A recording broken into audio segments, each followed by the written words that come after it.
specifika. Šis ir pirmais un pats svarīgākais treniņa princips. Lai kaut ko uzlabotu, tev ir jātrenē tieši tas, ko tu vēlies uzlabot, vai lietas, kas tev var palīdzēt uzlabot. Muskuļu augšanai šis ir pavisam elementāri. Tev ir jātrenē tikai tie muskuļi, kurus tu vēlies palielināt. Ja tu vēlies lielākus bicepus, tad tev ir jātrenē bicepus ar vingrinājumiem, kas visvairāk stimulē tieši bicepus. Savukārt spēkam šis ir nedaudz savādāk. Ja tu vēlies kļūt spēcīgāks noteiktā vingrinājumā, tad tev ir jādara vai nu šis vingrinājums, vai jātrenē tie muskuļi, kas piedalās šajā vingrinājumā. Ja tu vēlies pievilkties ar lielāku svaru, tad tev ir jādara vai nu pievilkšanās, vai jātrenē platais muguras muskulis un biceps. Darot pievilkšanos, tu kļūsi spēcīgāks savā izvēlētajā vingrinājumā, kas ir pats specifiskākais veids, kā trenēties.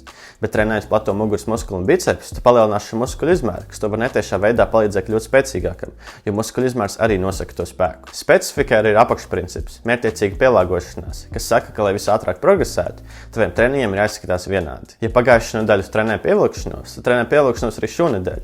Nemaini vingrinājumus, jo tas ķermenis apjuks un nezinās, kam pielāgoties. Protams, tu vari trenēt arī citas muskuļu grupas, bet, ja runa par vienu muskuļu grupu, tad katru nedēļu mainīt vingrinājumus noteikti nav ieteicams. Īsumā sakot, ja tu nespēji savai omē īsi un konkrēti paskaidrot, kā katrs vingrinājums, ko tu dari, palīdz tev sasniegt to mērķi, tas visticamāk nav pietiekami specifisks un tam nav vietas tavā treniņa programmā.